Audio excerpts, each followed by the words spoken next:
Oi pessoal, tudo bem? Então nesse vídeo nós vamos falar sobre a evolução da língua portuguesa, né, que é a língua falada aqui no Brasil, as variações linguísticas e os níveis de registro, tá? Tudo relacionado à estrutura da nossa língua, que é a portuguesa, tá? A gente sabe que o português, ele é originário do latim, né? Então, assim como o italiano, como o espanhol, como o francês, né? E o brasileiro utiliza a língua portuguesa como a língua padrão, a língua oficial, por uma questão histórica, né? Nós fomos colonizados pelos portugueses, apesar de termos influências de outros países em algumas regiões, né? O idioma oficial é a língua portuguesa, tá? E se a gente falar em língua portuguesa, a gente tem que pensar que ela deveria ser a mesma, né, em todos os países que assim a falam, né? Porém, existem algumas variações, né? Lá em Portugal, aqui no Brasil, Angola, né? Então outros países que falam a nossa língua portuguesa, tá? Se a gente pensar assim num panorâmico histórico, né, a língua portuguesa, né, ela é uma língua muito antiga. Daí vem a nossa primeira reflexão, tá? O português de Portugal, ele recebeu mais influência, será, do que o português do Brasil? Porque Portugal fica na Europa, sempre foi um país desenvolvido, rico, né? E ele não teve tanta influência como o Brasil, né?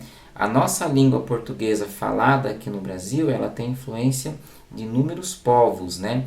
Primeiro, vamos pensar nos índios, né?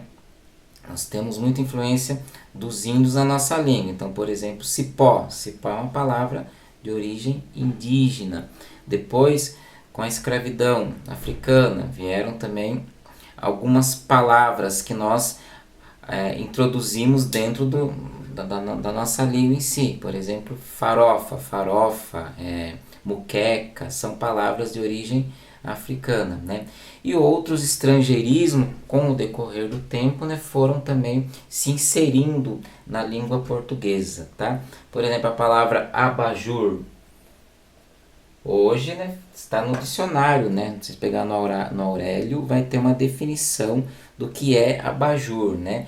Mas há um tempo, né, abajur era considerado um estrangeirismo, uma palavra que veio do francês, né? Assim como outras palavras que a gente vê em uso hoje que possivelmente farão parte da nossa língua, né? Então, por exemplo, mouse. Mouse é o rato do inglês, né? Porém, o camundongo, né? Porém, a gente se refere ao mouse como aquela parte do computador que serve para a gente mover a setinha lá, tá? Então, são palavras que vão se adequando à nossa língua, né? E agora, com esse advento da internet, né? Como a informação é muito instantânea, né? É muito globalizado, muitas palavras também vêm surgindo, né? E a gente acaba colocando essas palavras no nosso dia a dia. E isso é o legal da língua, tá? Toda língua, ela precisa dessa modificação. A língua, ela precisa ser prática, tá? Ela precisa, a função dela é a comunicação, ele precisa dessa praticidade, tá? E falando em praticidade, né, as pessoas vão adequando a língua conforme, né, as suas necessidades, né? A gente chegar numa questão histórica, por exemplo, eu acho que até já comentei com vocês, né?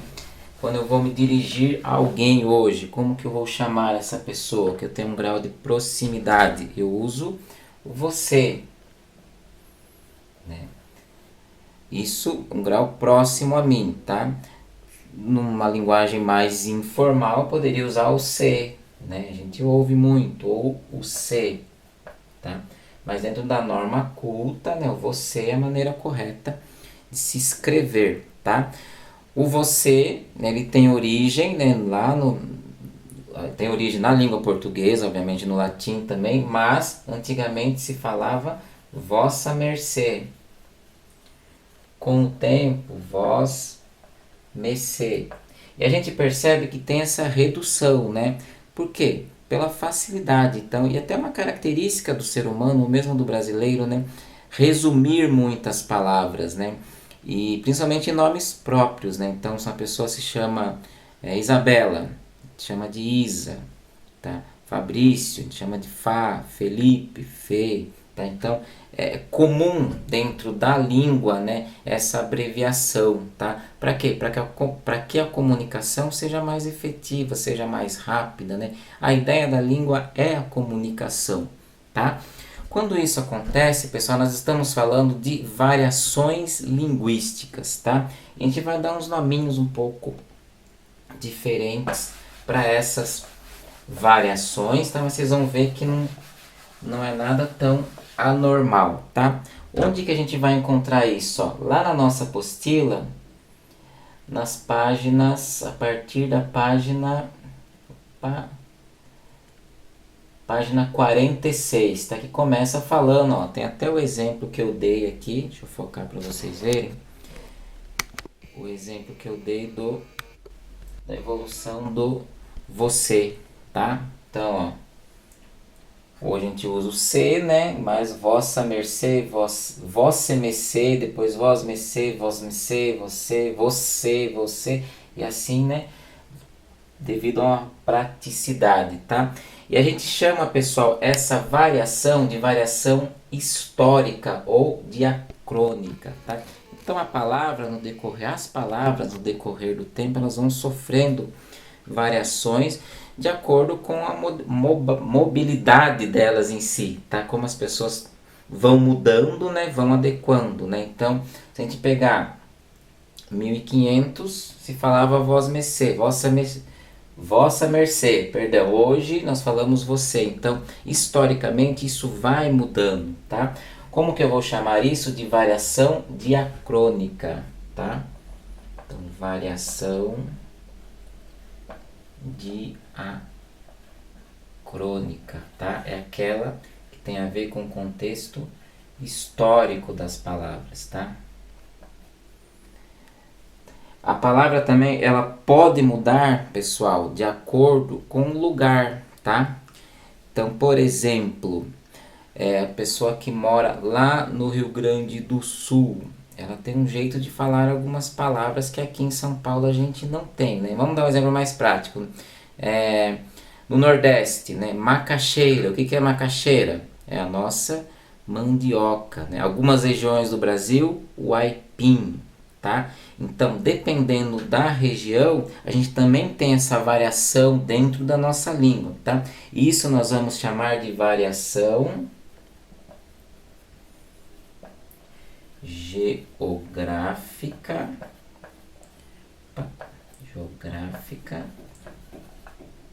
ou diatópica, tá? Que tem a ver com a região, tá? O mesmo acontece também, pessoal, Brasil e Portugal, tá? Algumas palavras no Brasil têm um significado, em Portugal tem outro. Por exemplo, né? A camisa do jogador aqui no Brasil, lá em Portugal é a camisola, tá?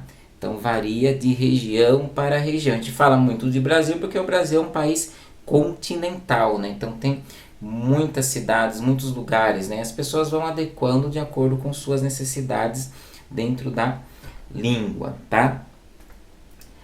E a língua ela vai mudando também de acordo com os grupos que a gente vai convivendo, né? Então, quando a gente é adolescente, nós temos um jeito de falar, né? E hoje em dia, nesse jeito, né, que são as gírias, né, os jargões, né, eles são muito frequentes, né? Então, os jargões, as gírias que eu falava na minha adolescência já não são os mesmos, né, de vocês, né, que estão entrando agora na adolescência, né? Então, isso também é uma forma de variação linguística, tá? Que a gente chama de variação linguística sociocultural, tá? Então, variação sociocultural, tá? Que são as gírias e os jargões, né? Se você perguntar para sua avó, né, como que ela se referia a um moço bonito, ela vai falar, nossa, aquele moço era um pão, né? Se você falar hoje, né, você está sendo ultrapassado, mas então a gente pode chamar também a variação sociocultural de diastrática, tá? Mas é só a gente lembrar de gírias e jargões, tá? E por último, pessoal, dependendo do no ambiente que a gente convive, a gente tem uma maneira de se falar, tá? A gente chama isso de variação estilística ou diafásica, tá? Então, isso vale muito para textos, tá? Então, a maneira que eu vou escrever o meu texto, ele pode variar de ambiente para ambiente, né? Então, um ambiente mais acadêmico, a linguagem ela vai ter um grau de formalidade um pouco maior do que se eu for escrever uma mensagem no WhatsApp para o meu amigo, tá? Então, isso é a variação linguística, tá? Ela varia de acordo com a necessidade que a língua tem, né? Dentro da comunicação, tá? Vamos só recapitular todas aqui então, ó, na nossa apostila, bem resumidamente, ó. Peguem lá comigo, ó. Então eu tenho a variação histórica ou diacrônica, né? Que tem a ver com a questão do tempo, assim, como as palavras vão mudando de acordo com o tempo, né? Depois eu tenho a variação geográfica ou diatópica, vai depender muito, né, do lugar. Ó, aqui na apostila tem um exemplo de Portugal, da palavra pastelaria, né? No Brasil é o lugar que vende pastel, né? Lá em Portugal seria a nossa confeitaria, tá? Variação sociocultural ou diastrática vai depender do ambiente que a gente está frequentando, mas assim no sentido das gírias, da cultura que a gente está vivendo naquele momento. Então seriam os jargões, né? E a variação estilística ou diafásica, né? Ela varia de acordo com o ambiente, sim, né? O assunto tratado em determinado ambiente, tá? Então, num ambiente que exige uma formalidade, nós vamos ter uma postura do nosso linguajar daquele que exige menos formalidade, tá? E falando em formalidade e informalidade, né? Nós chegamos na ideia dos níveis de registro, tá? A gente sabe, sempre estou repetindo para vocês, que a ideia da língua é comunicação, a gente precisa se comunicar, né? A gente usa a língua para isso, né? E a escrita era diferente da língua falada, né? Então a minha preocupação sempre tem que ser com a escrita. Dentro da escrita, na língua portuguesa, nós devemos usar a linguagem, a língua padrão, né? Vamos escrever aqui então, a norma culta. A gente sempre vê em questões de concursos, né? De acordo com a norma culta, a norma padrão, tá? A linguagem formal, tá? Então, quando eu falo em norma culta, né? É a maneira correta de se escrever a língua. Eu posso falar, né? É muito difícil quem fala dentro dos padrões, né? De qualquer língua, né? Da língua portuguesa, então nem se fale, tá? Então a norma culta é a maneira correta de se escrever, tá? Daí eu tenho também esse nível de linguagem, né? Ele pode variar de acordo, né, com o meu ambiente, né? E aí que tá, pessoal, o nosso grau de formalidade. Então uma língua ela pode ser mais formal ou ela pode ser mais informal, tá? Aqui a gente tem a nossa linguagem coloquial, né? A linguagem coloquial, nós falamos no dia a dia, né? Às vezes até não usando gírias, não usando tanto jargões, mas algumas abreviações, algumas reduções de palavras que são comuns, tá? Dentro do nosso linguajar do cotidiano, tá? Mas o que a gente tem que lembrar nesse momento? Que sempre vai aparecer em alguma questão, tá? O que é que seria essa norma culta? Quando você tem que analisar uma frase através da norma culta, um texto através da norma culta. É seguindo os padrões da língua portuguesa, tá? Então, aquilo que se foi estabelecido, né? Então, nós tivemos um último acordo aí, né, em 2008, né? Então, o acordo ortográfico de 2008 estabeleceu algumas regras, né, de acentuação, uso do hífen, né? E isso, né, é comum em todos os países que falam a língua portuguesa, tá? E isso é seguir a norma culta, tá bom? E é isso, pessoal. Agora vocês têm uma lista de exercícios para fazer aí, tá?